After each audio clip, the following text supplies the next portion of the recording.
My name is Heidi Siegelbaum, and I work for the Washington Stormwater Center at WSU and am a happy member of the Stormwater Strategic Initiative Lead Team. I also work on a lot of urban tree policies here in Seattle. And I'm going to start right now. And so thank you very much. Let me just get situated here. There we go.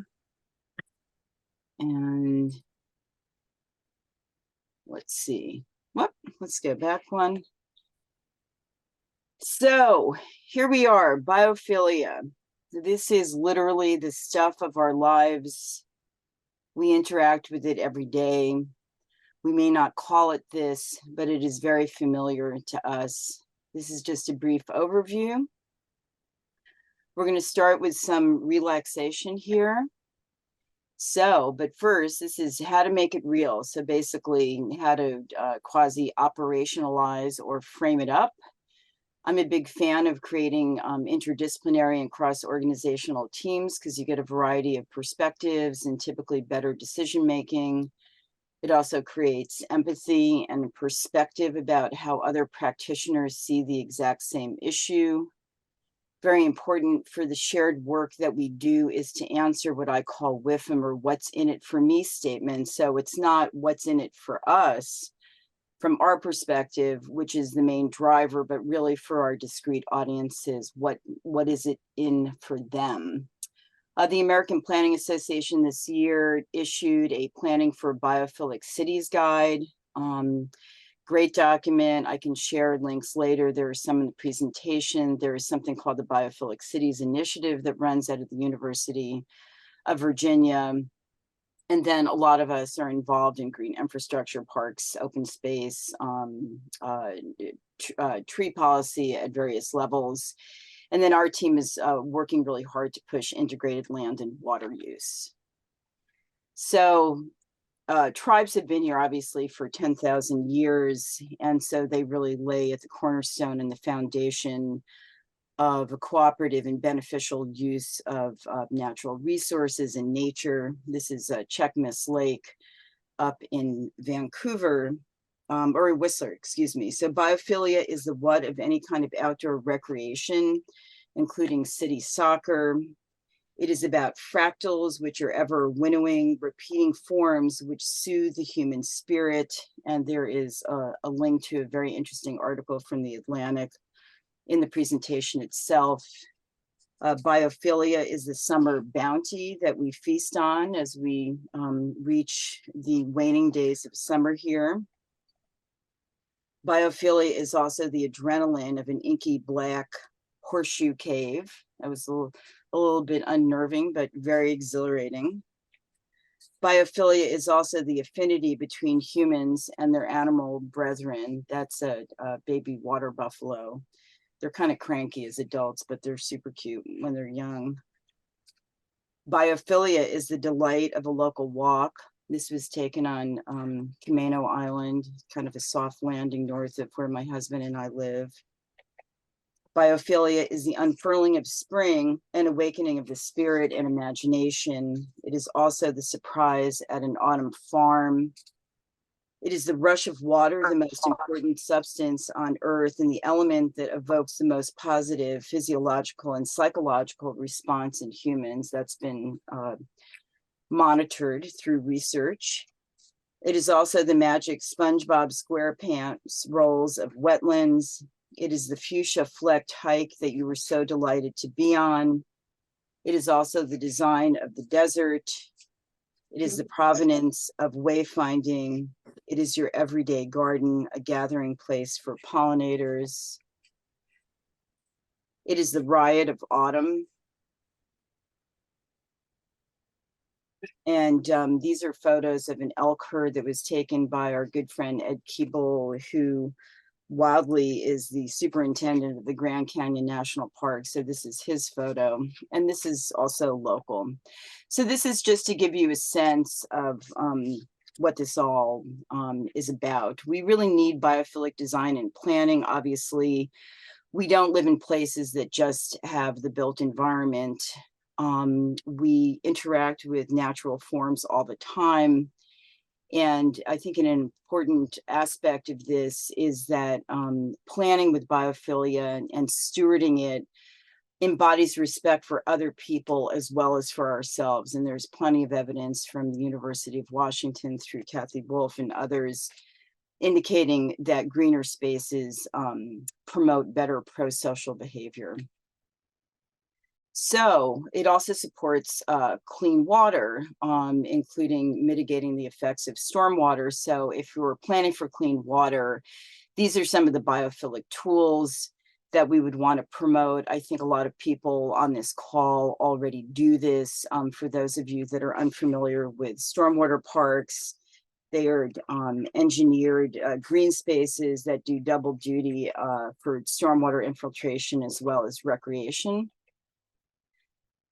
I put this in because this is very important to me. It occurred to me a couple of years ago that I'm very place and space sensitive, which is probably why I'm always surround myself with beautiful flowers and try to be outside as often as possible. This is a really interesting TED Talk that is worth checking out when you have time. This is the original definition of biophilia. A lot of people think that Edward Wilson was the progenitor of the term, but it was actually coined by Eric Frohmm, who's a very, very interesting psychoanalyst from Germany, whose family lived through the Holocaust and has done some really prolific writing. I like this quote here from the Lakota about our hearts away from nature that become hard, knew that the lack of respect of growing loving things soon led to the lack of respect for humans too, and pointing out that corollary relationship. So like I said before, origins, obviously tribes have been involved in utilizing and protecting natural resources here up in Cascadia and elsewhere for the millennia. These are just the photos of Edward O. Wilson, Eric Frohmm, and then this is Kathy Wolf from the University of Washington, who is a prolific speaker and researcher who's an applied social scientist who recently retired but is still doing some work. She's done a lot of chats about retail economics and the use of biophilia in healthcare. Circling back to one of Heidi Bowen's books, who is a member and works for the Snoqualmie tribe. And she wrote a very good book called The People of Cascadia. And I had the distinct pleasure of walking a forested trail up in Carnation with her a number of years ago. And this is from her book. And it's kind of like an interesting timeline.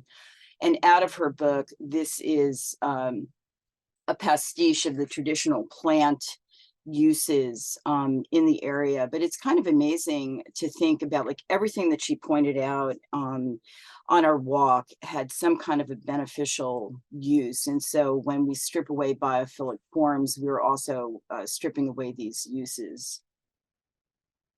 And because we all love cedars, just a photo of that. So why do we want to deal with biophilia?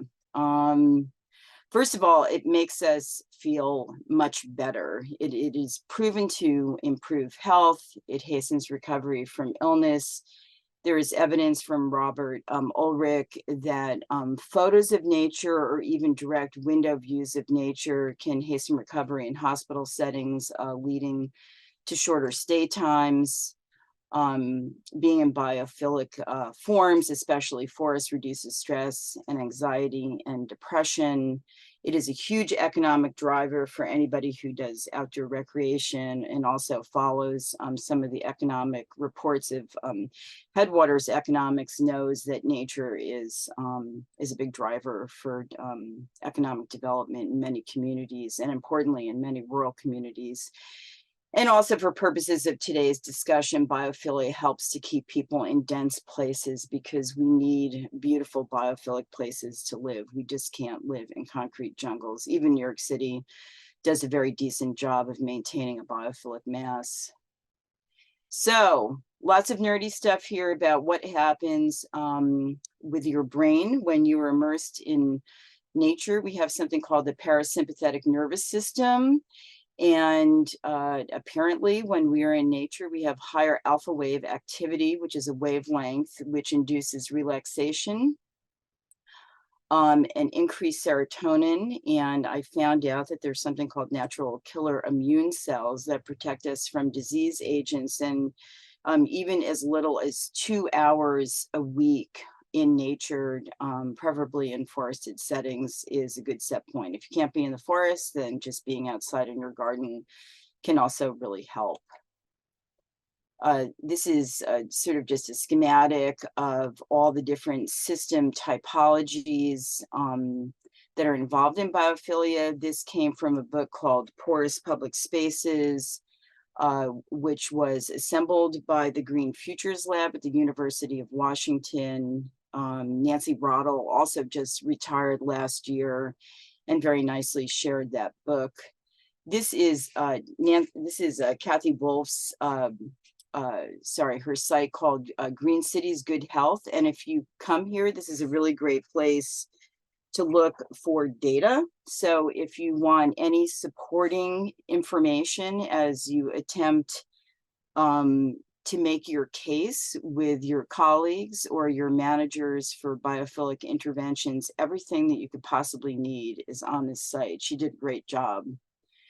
These are two books that I really like. A lot of the physiological research that is mentioned or cited in this presentation came from The Nature Fix by Florence Williams, and she spent the better part of a few years traveling the world with researchers, and folks were hooked up to various monitors to gauge their physiological responses. And it was totally fascinating. It was such a great book. I actually read it a couple of times, highly recommended.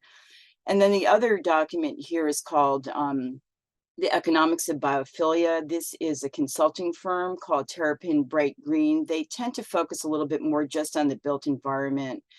But again, it has a lot of good data to draw from.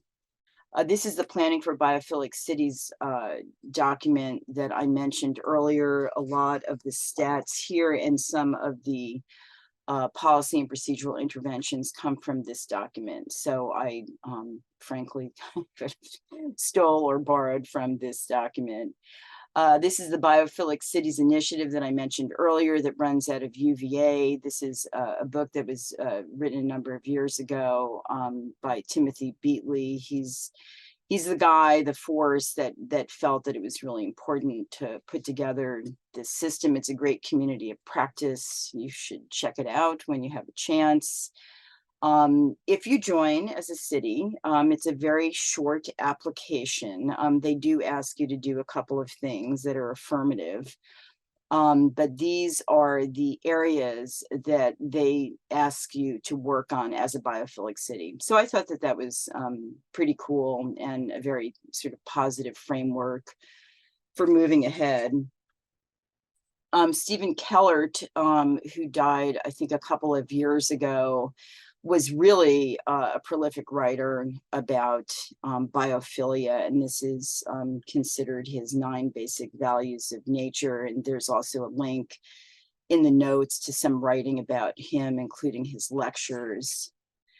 So when you hike, and I'm assuming that everybody on this call at least, tools around in nature at some level, whether it's like a city park or a linear trail or hiking or backpacking. And it leads to what is called sort of a heightened level of relaxed awareness. And to the contrary, there is evidence that people that are doing a lot of multitasking have impaired ability to focus on cognitively demanding tasks. And so being in nature can be a good antidote to that, but also like walking meetings is evidence to increase creativity. And when you are in the woods, and I'm probably going to pronounce this incorrectly, phytoncides, which we have a picture of later on, lowers blood pressure. So to get a little nerdy on you, they're considered antimicrobial, oleochemic volatile organic compounds, VOCs, but the good signs. And this is how they make themselves present in a forest setting. So I thought this was pretty interesting. Learned a lot about this during my research. So this is just a couple of examples of where biophilia is found in the built environment. So it's used in schools. There's evidence that it helps to focus attention. It's used in offices. Wouldn't it be nice if our offices look like this? Actually, the Department of Ecology office is pretty nice and has a lot of biophilic elements incorporated into it. Maybe your offices look like this. I was also thinking about how the new trend in hoteling is sort of stripping biophilic forms out of people's offices, so maybe you need to carry a plant around with you. These are also just a couple of photos of biophilic design, again, in office buildings. This is the Etsy headquarters in New York City. There's some interesting research done by Kathy Wolf, of course, with others, indicating that people will actually pay more money for retail products that have biophilic forms, and plants themselves induce generosity. For any of you who are working in fundraising, take note, maybe use a lot of plants and biophilic forms in your next fundraiser. And I'm sure you've also seen the proliferation of outdoor malls that's really changed. Also, biophilia includes animals, and animals have been used very successfully in therapeutic applications. You've probably seen cats and dogs also in long-term nursing facilities and in adult care. And I just thought these were really great images. It really sort of brought a cheer to my heart. This is my guy. My in-laws didn't have goats that were very codependent. I just thought this was a funny photo. I'm sure he loves that he's in the PowerPoint. Also, biophilia is used by the Veterans Administration and the DVA locally here in Washington State, and there are multiple programs that are bringing returning vets into farming full-time. And so I thought that was a very interesting application as well. And there are a number of conservation districts, including the Snohomish Conservation District, which uses returning veterans to help build rain gardens, and that's been incredibly successful. Biophilia is also like where we hang out at home, you know, backyards, porch gardens, you know, even in the city, you know, that's a city garden right there in the middle. Bringing the outside in makes us feel better, beautiful textures. It's obviously, you know, the food that we eat and delight in, used in hospitality. This is a hotel in New York City. This is a hospital in Ketchikan, Alaska. Again, Robert Ulrich's evidence indicates that people heal faster. And also, it's probably much nicer for the people who are working under very, very high stress conditions in healthcare. This is Falling Water in Pennsylvania. Some of you might have been there. Frank Lloyd Wright, beautiful, beautiful place. I've had the pleasure of being there a couple times.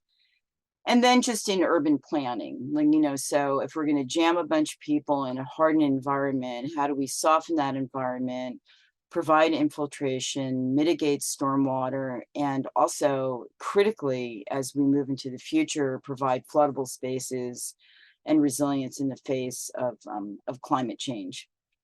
This is a local example, High Point in Seattle. I'm going to search here, sorry for some stats, but there was 1,500 mixed income homes, which was part of a huge natural drainage system. It was kind of early on in the trajectory of LID and GSI, and the drainage system infiltrates 75 to 80% of the stormwater runoff. And this is a fairly sizable development. And the street grids can manage stormwater runoff while creating a safer pedestrian environment. It created an entirely new street grid line by 4 miles of vegetated bioswales. That's a lot. And more than 2,000 new trees. And this site was previously 65% impervious. And also it contributed to the protection of one of the last 4 salmon runs in Longfellow Creek. So This is a pretty happy story. Let me just get this off here. Uh-oh. Uh-oh. Oh, okay. Anyhow, photo taken in Vancouver, BC. This was interesting. A view from our hotel room, which was surprising. I didn't, it's a pretty dense city. I thought that was very attractive. This is the High Line in New York City. An amazing project. It was very expensive to build. It unfortunately led to a lot of gentrification impacts. But about 5 years ago or so, there was a gentrification conference at the University of Washington, and I have a lot of those documents if anybody wants to look at them. And they took examples from across the United States about how to deal with gentrification, in some cases decoupling land from building value. And there has to be a number of policy interventions to avoid basically forcing people out of their homes because we make it a healthier place to be. And this is local. This is a schematic of what the waterfront is eventually going to look like. This is downtown Seattle. I mean, just taking down the viaduct was like incredible. It was deafening. And it's been like a real pain in the ass locally, but certainly this will be very welcomed. And I think we'll also get people to kind of chill out and relax. So I'm going to pivot for a minute to kids. Okay, so here we are. We're a bunch of adults. We're making policy decisions, but we have a number of generations that are coming up behind us, and we want them to enjoy what we have had the benefit of enjoying. And I really took note at the city of Austin in Texas, which has a Children's Outdoor Bill of Rights. We already went into this. These are a couple of examples. Most of these came from the APA Biophilic Cities, but there's also like Forest Cities for Nature and the Natural Capitals Coalition. There are a multitude of national scale and international organizations that are working on biophilic planning. They may not call it quite that, but a lot of it is really centered on infiltration. And with biological forms. I didn't know this about Pittsburgh, like back in like 1980, they had protected all of their steep slopes. And in the process of doing that, they've created quite a bit of open space, which apparently is expanding as opposed to retracting. In Philadelphia, in like the mid-Atlantic United States, was the progenitor of low impact development in a lot of ways, spurred by work that was done in Maryland and Region 3 of EPA. So this has been sort of a hot spot.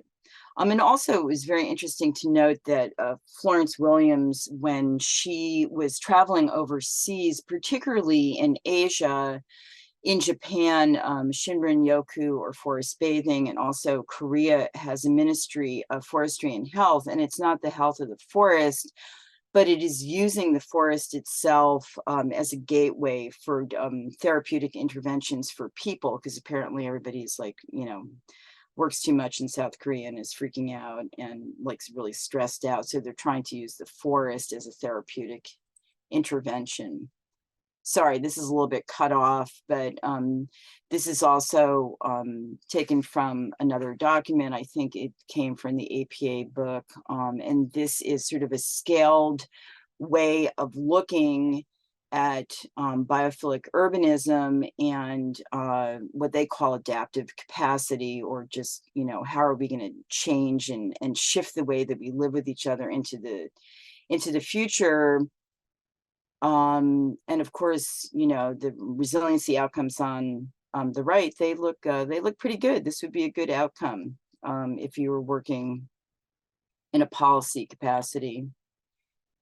So the first place to start is to plan, but also to understand, like, what is your marketing proposition? What do you want people to know? What do you want them to do? And this is a pretty good list of resilience benefits. I don't know, if I looked at that list, I'd be like, oh, that sounds good. Let's do that.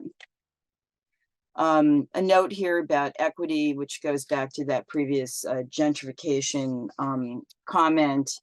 There is a very interesting document that was put together by the American Planning Association on planning for equity. There's also really good resources, by the way, that comes from the Washington State Department of Commerce. We all know full well that because of redlining and historical patterns that disadvantaged communities, under-resourced communities, poorer communities live in very dirty places that are, almost barren of trees and have very, very poor air quality. And we actually, on our team, funded a project on a de-pave and low impact development retrofit a couple of years ago, and that work continues in the city of Tacoma. And I've seen this actually a couple of times, including a project with World Relief in Kent, where they de-paved a huge church parking lot. They just had too much parking. They didn't need that much. I mean, they still left some parking, but they got rid of a lot of it. And it was this really great story about how construction companies and other private sector interests and communities came in and they volunteered their time, and they literally de-paved, a lot of work, good exercise, CrossFit, right? De-paved the parking lot and then put in culturally appropriate gardens where people could plant food that was familiar and nurturing to them. So I thought that was a real cool story. I don't know if any of you saw that presentation at the GSI Summit that's been going on for 6 years.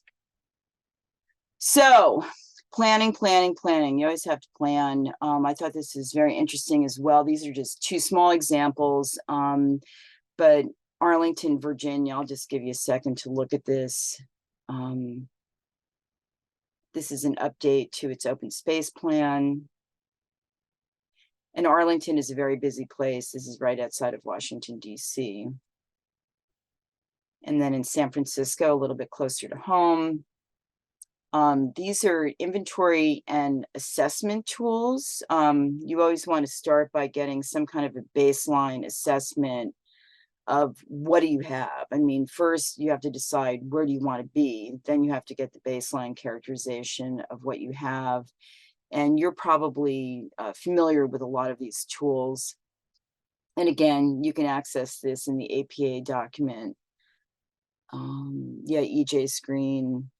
Well, you probably have not accessed the Singapore Index. That's something a little far afield for today's conversation. These are some of the indicators of biophilic cities. And if I don't know if Erica Harris is on this call, but this is the famous Manchester Stormwater Park. It certainly was not the first stormwater park, but it seemed to be the one that captured people's attentions. And Michelle Purdue from Kitsap County tells us that this stormwater park is used constantly and is the home of weddings and sports games and farmers markets and holiday ceremonies. And so that's really nice. So again, green space, natural areas protected, wildlife passage creation, that kind of that may happen on its own anyhow, at least with certain of our urban denizens. Miles of streams restored in daylit, like in Thornton Creek. We had a very successful daylighting. It didn't really help the returning salmon, story for another time, but it did have a lot of other benefits. So these are a couple of ways that using zoning that you can increase the amount of biophilic mass through capital improvement plans. There's like overlay zones. Pennsylvania actually uses a lot of overlay zoning that I found very interesting. Viewshed protection, which can be very important here because of the mountains that we have access to. And then here, this is a rooftop garden, but really this is a green roof. And we used to have a really robust green roof program here in Seattle, but Joel von Slaben moved and it kind of fell apart. So I hope that we can pick that up again in the future. James Brown, also from the Biophilic Cities Initiative, read a very good paper on biophilic laws, which, if you're going to take this seriously, would be a really good reference document.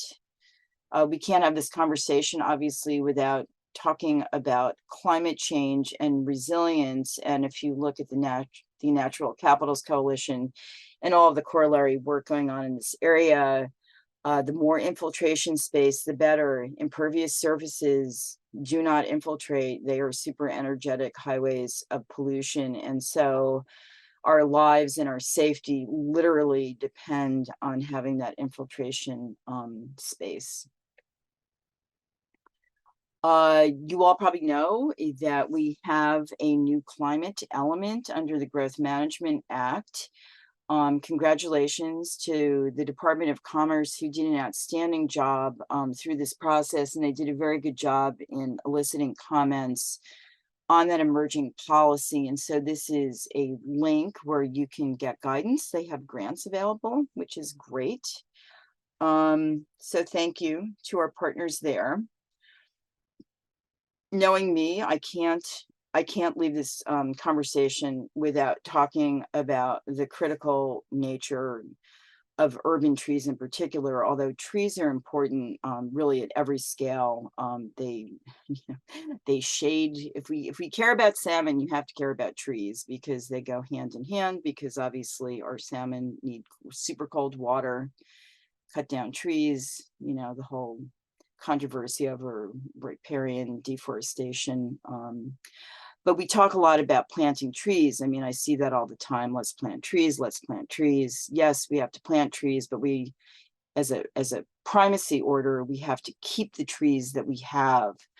When I see 80, 100-year-old conifers being cut down because they don't have a particular status under local ordinances, and then we say that we're going to, plant a whole bunch of seedlings, or maybe there's like an in lieu fee system. Well, something, seedlings are not 80-year-old conifers, and we will all be fertilizing daisies ourselves by the time those things grow.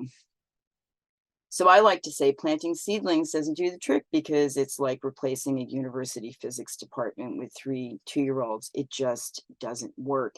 And this is a quote that actually comes from the American Planning Association. These are not my words.